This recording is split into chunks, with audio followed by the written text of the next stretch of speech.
Hey everybody, Josh Sigurdson, a World Alternative Media here, and of course we're joined by author and economic analyst here at WAM, John Sneisen. And as this Fortune article says, the stock market is having its worst second quarter since the Great Depression. And as the article goes into, if you feel like the second quarter has begun badly, you'd be right. U.S. stocks are on track to have their worst April start since 1929, according to data compiled by Bloomberg. The S&P 500 index slumped 2.4% as of 1:10 p.m. in New York, a rout exceeded only by its 2.5% decline 89 years ago, a prelude to the devastating crash later that year that brought on the Great Depression. Back then, the index only comprised 90 stocks. And then it goes on to mention that China's retaliatory trade tariffs combined with President Donald Trump's criticism of Amazon.com Inc. sent equities into a tailspin on Monday. So, okay, that obviously that plays into it. With the trade, Josh, that's all that this has to do with. There's a lot more to it than meets the eyes, good people. And, that's one of the things that we're going to go into today, because we've gone into the stock market for years, and we've gone into, especially over the last 8 months or so, some of the devastation we've seen as we've seen this euphoria of all-time highs and all these people going, nothing can go wrong, everything is going to be great forever, up to the moon. And you know how that moon speculation works out for most people. And of course, we've seen that happen. We've seen the Dow and the S&P take massive hits lately. We've seen, these little recoveries and these massive crashes and little recoveries. Of course, I would like to make mention of the difference between like a crash and a collapse, because a crash can happen and then recover. A collapse is the end. And I'd like to just make that as clear as possible as we go into this, because people keep going, what? It hasn't crashed yet. Sure it has. It's crashed. It just hasn't collapsed yet. And we're going to see the floor give way soon, John. What do you think? Well, what is happening is you see a lot of volatility up and down, 3 to 5%, depending on which are the big exchanges that you're looking at. But that is also when you go and look at, especially 2008, the predecessor to that, they had some of the record highs and record lows during the time pre-2008, before it really collapsed down the hill. But it was kind of a slow, way down. Like, it didn't just happen overnight. Yeah. It actually took about 6-7 months until until it bottomed out. So I think we're on that way. And if you look at the Dow, if you pull the Dow up to the maximum, Josh, to the historical scale, and then look at that huge peak that you see there, and look at 2008 versus the peak that we currently see, it's very telling of what is to come. Like, it's a huge run up of euphoria, as you were saying. And what we're seeing now is just a tremors of that massive earthquake, that 8.5, that's going to hit the financial markets. And simultaneously, I've been watching guys like Gregor Mannarino and others. They're saying that bonds are a lot of times selling off together with stocks, which is a very bad sign for the market as well. When you have multiple markets selling off at the same time, it just shows that people are scared. They're heavily over leveraged. And of course, with the share buybacks out there, that, the companies have so much debt that they've accumulated, and the PE ratios is at record highs. We don't really know where this is going to go, other than for certain we know that we're way past the 7-year cycle that we have in markets, and it's 9 years now. And I talked to a VP at Morgan Stanley recently, and he was telling me as well. He said, well, it's just like any time now things could just implode, because we don't know, there's so much unsustainable manipulation out there, that he was telling me, there's no way this is going to keep on going up. It's just going to be a repeat of 2008, but just on mass amounts of steroids. Yeah, absolutely. And I think it's important to mention that, the fundamentals are off the table due to the level of manipulation in the stock market, in the markets, in the monetary system, etc. When we have such a huge level of and a huge volume of manipulation in these markets, yeah, of course, we can't really say this is going to happen on this day, but we know it's going to happen inevitably. And we've seen just a whole bunch of people, all these markets held up by investor confidence rather than actual fundamental value, fundamental reason reason to exist. We've seen that with, I mean, one of the big ones that people have been talking about for so long is Tesla. Tesla is doing so well. Look at Tesla. They're unbelievable. You have to get in, buy Tesla stocks. And recently we've seen a massive collision course of really, it could end up being for the history books with Tesla. And Elon Musk recently said that he's back to sleeping in the warehouse and, trying to work out this model. And we're putting, the Mars colonization on hold for a while with SpaceX and all that kind of stuff. And look, Tesla could be a great company going forward. As this whole market crashes, and collapses rather, we could see Tesla prevailing long term, just like we saw Amazon prevail long term after the dot-com bubble. But with that said, it's not going to stand up for most of these companies that are just there based on speculation and investor confidence with no reason to actually exist when there's much better stuff out there. And we're going to learn from this as time goes by, but as long as we keep manipulating these markets into prosperity, we will manipulate them into oblivion. Well, even there's been articles out there that said that Tesla is on the verge of bankruptcy because of mass amounts of debt accumulation, and they have a mass amount of debt there. PE ratio is very high. Their company is, of course, a heavily innovative company. They are, on the forefront of technology in the world, one of the greatest companies there. So they're kind of different, but they also, have to use so much debt to get to where they are in order to, be able to put forward some of this technology that Elon Musk has put forward. So even if they do have great technology, they're going to end up on a collision course because they're so heavily involved in debt. Yeah, that's the problem. All the companies and everywhere, it's just a mass amount of debt. And this is the secondary bubble. Well, actually the major bubble compared to what the stock market is going to be is the debt bubble. We got unsustainable government debt. We got unsustainable corporate debt. We got unsustainable student loan debt, unsustainable household debt through mortgages, through credit cards, and so on. Then we have the central banking system.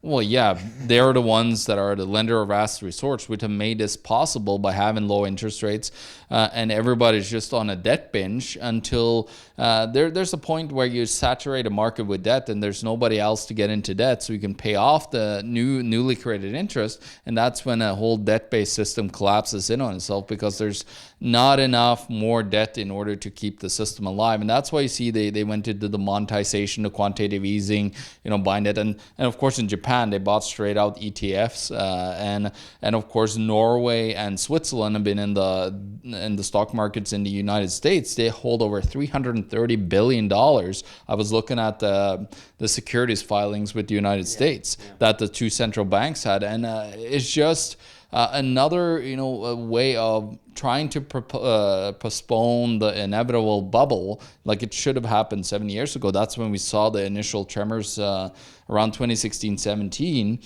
And then, of course, they just saw like a massive just rise up to like a rocket, basically. And then, of course, now you're seeing suddenly like it just went up and up and up and up, and there was no down. Yeah, and we've seen the return of things like collateralized debt obligations, or as they call them now, collateralized loan obligations coming out of the banks like Wells Fargo, like BMO. We've seen the return of a lot of the things that we've seen in the past, and we've seen the continuation of the insolvency of the banking system. Almost every bank that we've looked at is insolvent, and we've done reports on that. Check out Your Bank is Bankrupt. It's one of our videos up here on YouTube. But on top of that, I hate to take pride in the collapse of any industry when it's it's based on innovating the market and making the market better, which we don't have enough of today because of government intervention and etc. It's financial innovation.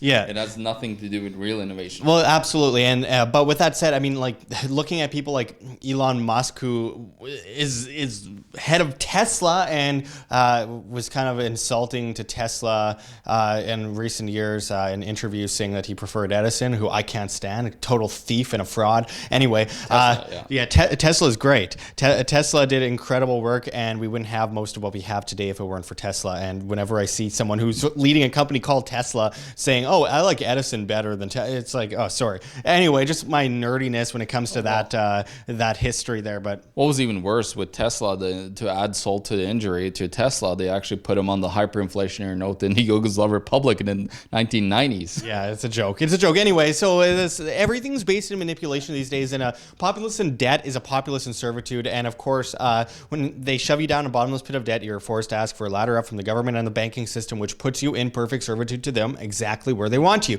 So when we see the stock market crash, when we see this dollar crash coming, and then we see the inevitable collapse of both systems because they're so incredibly based on manipulation, like pumping air into a balloon, thinking that you could just pump air endlessly into this balloon, eventually it's going to pop, and we are going to see that bubble burst. And unfortunately, that's a fact of the matter. So we need to, as individuals, prepare ourselves for the inevitable and be able to be self-sustainable, independent, financially responsible, because in the end, the hallmark of freedom itself is responsibility. John, bottom line? Well, yeah, it's like pumping air into a condom and trying to snort it. That's probably a new millennial kind of thing. Millennials, I can't even stand it. Maybe they should give us more advice on gun control. It's impossible to snort a fully inflated condom, right? So, but that's what they're trying to do. Well, have you tried? No. But this is the monetary policy that they're out there trying to put forward. That's exactly the same. And there's nothing. They have nothing left really, other than, of course, their grand plan, in my point of view, which is just bailing everybody out with the IMF, with the special drawing rights. That, that's probably where they're trying to, and hoping that they could pull the world in 2019, 2020. We're not 100% sure exactly when they're gonna pull the plug fully, but it's happening. You see so many moves from other countries, and then you see, of course, China and others that want to have full control and be like the new empires. They are, putting themselves ahead. They're buying a ton of gold. They're just setting themselves like right there where they need to be in order to have their wet dream of communists. Of course, it's world domination. So I think that's where we're going, but we can fight back by putting forward voluntary ideas, change the world by having actually not a government-run monetary system, a monetary system that's a free market monetary system where you can competing currencies. Yeah, you can choose whatever currency you have. So that's where we need to move forward. We need to get out of the grid and really fight back against this corrupt financialization, which happens, by the way, so many times throughout history, where they start to trade, the South Sea bubble, tulips, mania, and so on. That was just financialization of assets, and that's what you've seen over the last 20, 30 years. Yeah, we need to decentralize, folks. And to add one more terrible metaphor to the pile of terrible metaphors we've had in this video so far, just imagine swimming in a big pool in the deep end, and as the water gets let out through a giant drain in the bottom, that pool just keeps getting shallower and shallower, and it gets harder and harder to climb out of that pool as you end up with walls around you, and eventually you're either going to drown or get sucked down the drain with the rest of it. And it's about time that, and by the way, if you're sucked down that drain, you're going to end up in all the sewage and all that, which is exactly just a sewage of debt. And we need to, as individuals, be able to save ourselves and understand the world around us, because if you understand money, you are able to take control of your life. And if you don't understand money, the money will be used against you to control you rather than you controlling yourself. Rule yourself, folks. Make sure you do your own due diligence. This is our opinion, not, investment advice. This is just simply based on, go look at the facts yourself. You will see that it is true. And history has proven that if you trust your lives and your financials to, the banking system and government, you're going to reap the consequences, and it's not going to end well for you. So thanks for going into this with us, John. And until next time, this is Josh Sigurdson and John Sneisen signing out from World Alternative Media. Find the truth, be the change. Like what you see here, don't forget to check the links below. GoFundMe, Patreon. We can't do it without you. Any donation is very much appreciated, especially as we are so vastly demonetized and censored by YouTube, as the ADL comes in and flags all of our content as hate speech. You can also find our Bitcoin address in the description as well as on the screen for you to scan, if you please. And don't forget to find us at Josh Sigurdson at steemit.com. That's steemit.com, the future of social media, where you get paid in the upvote of your post in cryptocurrency, Steem that is. So don't forget to find us there. And until next time, this is Josh Sigurdson signing out from World Alternative Media. Find the truth, be the change.